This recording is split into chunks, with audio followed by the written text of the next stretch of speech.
Film निर्माता चेतन आनंद इस film में 2 बार शिमला रेलवे स्टेशन पर फिल्म के शुरुआती दृश्यों में दिखे। चेतन आनंद कुदरत से के प्रीमियर में शामिल नहीं हुए क्योंकि वह निर्माता से नाराज थे।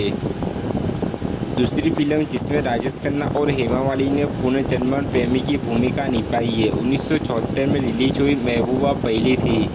फिल्म अप्रैल 1979 में शुरू हुई और कई कारणों में इसमें देरी हो रही थी। अभिनेता अहंकार पिया राजवंश काम कर रहे हैं, तारीखें गड़बड़ रही है। दिसंबर 1980 तक फिल्म आधी दूरी तक बनकर तैयार हो गई थी। तभी चेतन आनंद ने कुछ अप्रत्याशित किया और उन्होंने एक अनुबंध तैयार किया और चाहते थे कि BS खन्ना उस पर हस्ताक्षर करे। इस समय खन्ना स्वयं को ऐसा असमय महसूस कर रहे थे। अगर वह कॉन्ट्रैक्ट एक्टर साइन नहीं करते तो फिल्म अधूरी रह जाती। पहला कारण यह था कि फिल्म को चेतन आनंद की फिल्म के रूप में विज्ञापित किया जाएगा। दूसरा कारण यह था कि हर चीज़ में चेतन आनंद का अंतिम फैसला होगा, फिल्म के सेंसर बोर्ड के पास जाने तक। इसके बाद चेतना ने यह शर्त जोड़ी कि उनकी फीस का पूरा भुगतान किया जाएगा। खन्ना ने कहा कि उन्होंने दबाव में काम किया है। खन्ना ने प्रोड्यूसर एसोसिएशन से सलाह मांगी और समझौते पर हस्ताक्षर किया।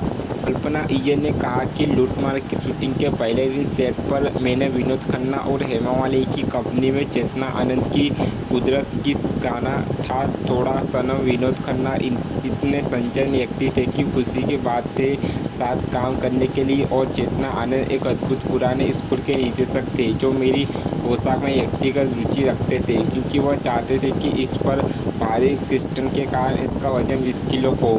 इस फिल्म को देखने के बाद अभिनेता मुखारी की बेटी नसीम मुखारी ने पिया राजवंश से पूछा कि चेतना आनंद की हर फिल्म में उनके द्वारा निभाए गए किरदार की अप्राकृतिक मौत क्यों होती है। राजवंश ने मजाक में जवाब दिया था कि असल जिंदगी में भी वह अप्राकृतिक मौत मरेगी। जैसा कि बाद में पता चला 2000 में चेतना आनंद के बंगले में उनकी हत्या कर दी गई थी। चेतना आनंद के बेटों का केतन और विवेक आनंद और उनके दोनों साथियों उनकी हत्या के लिए दोषी ठहराया गया और आजीवन कारावास की सज़ा सुनाई गई। चेतना आनंद जो पिया राजवंश के साथ लंबे समय तक रिश्ते में थे ने जाहिर तौर पर अपनी बहुत सारी संपत्ति उनके छोड़ दी थी और इस विषय पर विवाद था जिसे उनकी हत्या के पीछे का मकसद बताया गया था। हमें तुमसे प्यार कितना एल्बम अजमत पावर पैकेट 4 में एक कवर संस्करण था। गायक सीन थे 1995 में रिलीज किया गया था। हमें तुमसे प्यार कितना एल्बम न्यू डॉन में स्टीरियो नेशन के जॉनी जी उर्फ ताज द्वारा एक कवर संस्करण था। ये 1995 की बात है। एल्बम टैंगो इन स्पेस से स्पेस का गाना carry on turn be on film में इस्तेमाल किया गया था। इसमें विनोद खन्ना और हेमा मालिनी एक कमरे में अकेले डांस कर रहे थे। निर्माता BS खन्ना ने 1974 में केवल 2 फिल्में दूसरी सीता का निर्माण किया था जिसे गोगी आनंद ने निर्देशित किया था और वर्ष 1977 में कुदरत लॉन्च की गई थी जिसका निर्देशन चेतन आनंद ने किया था जो गोगी आनंद के चचेरे भाई थे जिन्होंने दूसरी सीता का निर्देशन किया था। दूसरी सीता के बाद शम्मी कपूर को निर्माता BS खन्ना के लिए एक फिल्म का निर्देशन करना था लेकिन बात नहीं बनी। उस समय शम्मी कपूर की बदलावाज और मनोरंजन रिलीज हो चुकी थी। फिर कुदरत की शुरुआत हुई। निर्माता BS खन्ना की 1982 में एक दुर्घटना से मृत्यु हो गई थी। फिल्म निर्माता चेतन आनंद ने नवकेतन की 25वीं सिल्वर जुबली फिल्म चेनमैन पूरी करने के बाद चेतना आनंद ने कुदरत पर काम किया था। फिल्म के दौरान निर्माता BS खन्ना और निर्देशक चेतन आनंद के बीच बड़ी अनबन हो गई थी। खन्ना ने कहा कि चेतना बहुत महंगे निर्देशक थे। चेतन ने पहले चंद्रशेखर की आवाज़ में एक गाना रिकॉर्ड किया था, फिर उसे मोहम्मद रफ़ी की आवाज़ में दोबारा रिकॉर्ड कराया गया था। यह न केवल व्यापार प्रथा के खिलाफ था बल्कि इसकी कीमत खन्ना को 1 लाख रुपये से अधिक थी।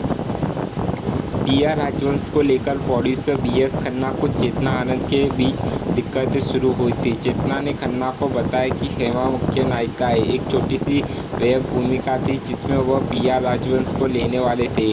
खन्ना ने चेतना से कहा कि नहीं, उन्होंने फिल्म में पिया की भूमिका निभाई है लेकिन भूमिका छोटी होने के कारण चेतना ने खन्ना को उन्हें फिल्म में लेने के लिए मना कर लिया था। लेकिन दिक्कतें शुरू हो गई। खन्ना को लगा कि पिया एक भयानक अभिनेत्री थी। वह प्रतिदिन 2 लाइनें डब करती थी, इससे फिल्म में देरी होती रहेगी। फिर चेतना ने उनकी भूमिका बढ़ानी शुरू कर दी। चेतना ने निर्माता खन्ना से कहा कि वह अपनी अगली फिल्म में पिया का अनारकली के रूप में लेना चाहते हैं। बी.एस. खन्ना और चेतना आनंद की मुश्किलें और बढ़ गई। चेतना ने पिया राजवंश को राजकुमार की बेटी के रूप में कास्ट किया। यह भूमिका किसी युवा को मिलनी चाहिए थी। चेतना ने पिया को हर वाक्य में राजकुमार को पापा कहकर संबोधित करने को कहा। निर्माता खन्ना को लगा कि दर्शक इस पर हंसेंगे क्योंकि उन्हें पता चलेगा कि पिया 1964 से अभिनय कर रही है। जब यह फिल्म लॉन्च हुई थी तब इसका नाम प्यासा था। अभिनेत्री दलजीत कौर निर्माता बी.एस. खन्ना के साथ अनुबंध पर थी और उन्हें फिल्म में लॉन्च किया जाना था। बाद में उन्हें फिल्म से बाहर कर दिया गया। फिल्म निर्माता चेतन आनंद ने पहली बार संगीतकार आर.डी. बर्मन के साथ काम किया था। उन्होंने अपने पिता एस.डी. बर्मन के साथ कुछ फिल्मों में काम किया था। यहाँ तक कि चेतना आनंद ने पहली बार गीतकार मजरू सुल्तानपुरी और कातिल सिपाही के साथ भी काम किया था। ये एकमात्र मौका है जब फिल्म निर्माता चेतन आनंद ने विनोद खन्ना के साथ काम किया था। विनोद खन्ना के बेटे अक्षय ने 1998 में इसी नाम से बनी फिल्म में मुख्य भूमिका निभाई थी। हमें तुमसे प्यार है कितना महिला इस गीत के दोनों सदस्यों को फिल्म फेयर पुरस्कार के लिए नामांकित किया गया था, जबकि परवीन सुल्ताना ने पुरस्कार जीत लिया था।